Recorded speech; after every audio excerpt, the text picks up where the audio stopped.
नमस्कार दोस्तों। पश्चिम बंगाल में चुनाव जैसे जैसे नज़दीक आते जाएंगे वैसे वैसे ममता बनर्जी और केंद्र सरकार के बीच में खाई दूरी बढ़ती जाएगी और ऐसे ऐसे मामले अब सामने आने लगे हैं जो कि आज तक पहले कभी देखने सुनने को मिले ही नहीं। जैसे कि ममता बनर्जी की सरकार उन योजनाओं को लागू करने में बिल्कुल भी इंटरेस्ट नहीं दिखा रही है जो योजनाएं केंद्र सरकार ने शुरू की हैं या जिन योजनाओं के साथ प्रधानमंत्री नरेंद्र मोदी का नाम जुड़ा हुआ है। कई ऐसी योजनाएं हैं जिनको लेकर ममता बनर्जी की सरकार ने बिल्कुल ही एक नकारात्मक रूप इख्तियार किया है। अभी पिछले दिनों एक ताज़ा उदाहरण ये सुनने में आया था कि ममता बनर्जी के जो शहरी विकास मंत्री हैं फरहद हाकिम, उनकी प्रति उनके पार्टी के एक विधायक हैं जितेंद्र तिवारी, उन्होंने बड़ी नाराज़गी जताई थी कि फरहद हाकिम ने जितेंद्र तिवारी के इलाके के शहर को, आसनसोल को स्मार्ट सिटी प्रोजेक्ट में शामिल नहीं होने दिया, जबकि नरेंद्र मोदी सरकार ने उन्हें स्मार्ट सिटी प्रोजेक्ट में शामिल किया था। 2-2.5 हज़ार करोड़ रुपए वहाँ पर आने थे अलग अलग योजनाओं में, लेकिन ममता बनर्जी की सरकार ने कहा कि हमें केंद्र सरकार की किसी भी योजना का पैसा नहीं चाहिए, इसलिए हम इसमें शिरकत नहीं करेंगे। और उनका मानना था जितेंद्र तिवारी का कि इसी वजह से आसनसोल इससे वंचित रह गया। फरहद हाकिम से उनकी नाराज़गी थी। इस बात को लेकर तो पिछले दिनों चर्चाएं ये भी आ गई थी कि शायद अब जितेंद्र तिवारी टीएमसी छोड़कर बीजेपी में शामिल हो जाएंगे। लेकिन चूंकि आसनसोल को रिप्रेजेंट करते हैं बाबुल सुप्रियो, जो कि केंद्र में मंत्री भी हैं, और सुनने में आता है कि उन्हें जितेंद्र तिवारी ज़्यादा पसंद नहीं है, इस वजह से ऐसा हो नहीं सका। बहरहाल ये टेंशन तो चलती ही रही और कई और भी ऐसे विधायक हैं टीएमसी के जिन्होंने ये शिकायत की थी कि हमें केंद्र सरकार की योजनाओं का फ़ायदा उठाने नहीं दिए जा रहा है। और ममता बनर्जी की सरकार ये कह रही है कि हम आपको राज्य के फंड से पैसा देंगे और आप उस पैसे से डेवलपमेंट का काम कर सकते हैं। बहरहाल अब कई और मामले इसमें सामने आने लगे हैं। प्रधानमंत्री की कई महत्वाकांक्षी योजनाएं हैं जो ग्रामीण क्षेत्रों में सड़कों को बढ़ाने के लिए, उनके डेवलपमेंट के लिए चलाई जा रही हैं। जैसे कि केंद्र सरकार की बड़ी योजना है ग्रामीण क्षेत्रों में सड़कों के लिए प्रधानमंत्री ग्राम सड़क योजना, और इसका जो फेज़ 3 है उसके लिए पैसा जारी किया जा रहा है और सभी स्टेट्स के लिए पैसा जारी किया जा रहा है। अब ममता बनर्जी नहीं लेना चाहती हैं वो अलग बात है, लेकिन सुनने में ये आ रहा है कि जल्द ही इसका 3rd फेज़ शुरू होगा और उसके तहत पश्चिम बंगाल के लिए भी जो पैसा दिया जाना है वो जारी किया जाएगा। बहरहाल कई दिक्कतें सामने आएंगी, व्यवहारिक पता नहीं उन्हें स्वीकार करेंगी या नहीं ममता बनर्जी, लेकिन फिर भी केंद्र सरकार ये चाहती है कि आने वाले जो चुनाव हैं विधानसभा के, उनसे पहले इन सभी प्लान्स को एग्जीक्यूट कर दिया जाए और इनके तहत जो पैसा है वो कहाँ खर्च हुआ, कैसे खर्च हुआ, इसकी मॉनिटरिंग भी करी जा रही है।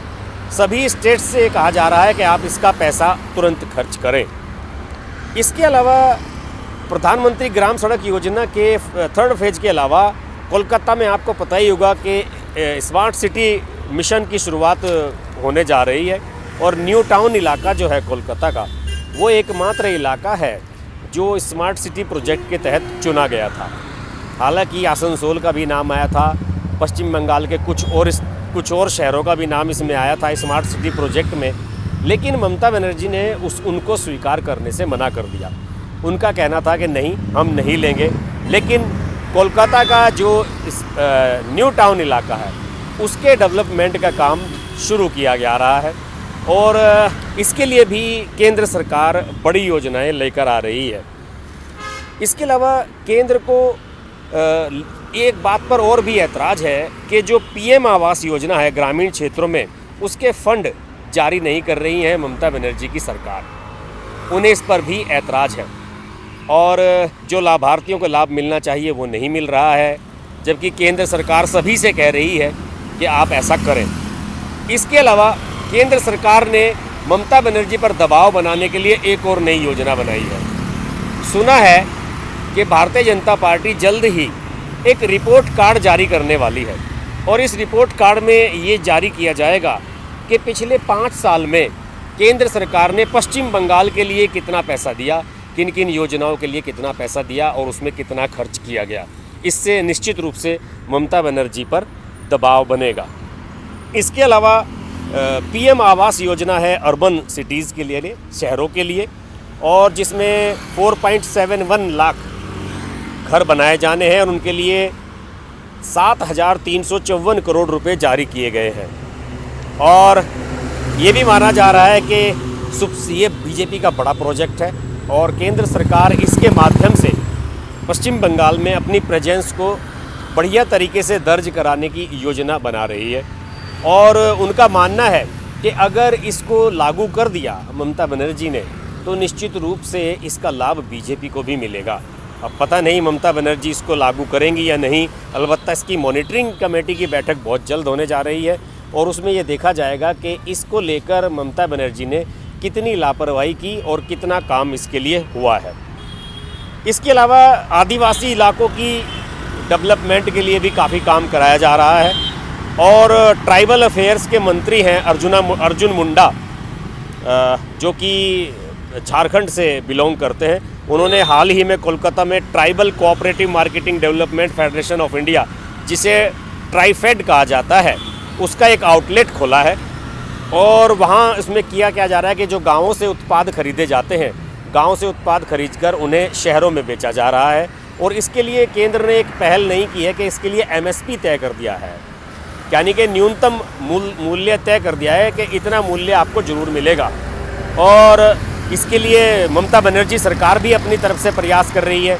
सुनने में आया है कि लॉकडाउन के दौरान काफ़ी कुछ इस तरह के प्रोडक्ट्स खरीदे राज्य सरकार ने भी और उन्हें बेचने का प्रयास किया। बहरहाल जनवरी महीने से नया खरीद सीजन शुरू हो रहा है और देखने में ये आता है कि अब ममता बनर्जी और केंद्र सरकार के बीच इन प्रोडक्ट्स को खरीदने के लिए एक कंपटीशन चलता है या नहीं, और उससे निश्चित रूप से वहाँ के लोगों का भला होने जा रहा है। ये सब प्लानिंग तेज़ी से चल रही हैं।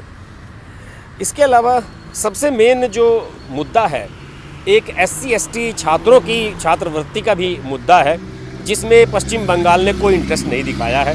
आपने अखबारों में पढ़ा होगा कि इसके लिए 59,000 करोड़ रुपए का प्लान केंद्र सरकार ने बनाया है और इसमें 60% शेयर केंद्र देगा और 40% शेयर देना है राज्य सरकारों को। सभी राज्य इस पर सहमत हैं, खुश हैं। अब देखने वाली बात ये होगी कि ममता बनर्जी की सरकार भी इसे लेती है या नहीं लेती है।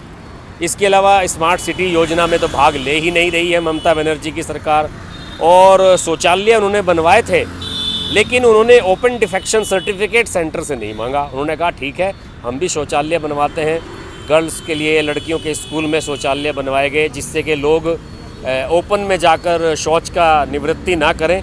लेकिन उसके लिए एक केंद्र सरकार ने योजना चलाई थी कि सभी राज्यों को हम सर्टिफिकेट्स देंगे कि आप ओपन डिफेक्शन से फ्री हो गए हैं या उससे मुक्त हो गए हैं। लेकिन ममता बनर्जी सरकार ने ऐसा कोई प्रयास नहीं किया। उन्होंने कहा कि हमें साहब केंद्र सरकार का सर्टिफिकेट नहीं चाहिए और हमने जो काम कराया है हम उससे खुश हैं।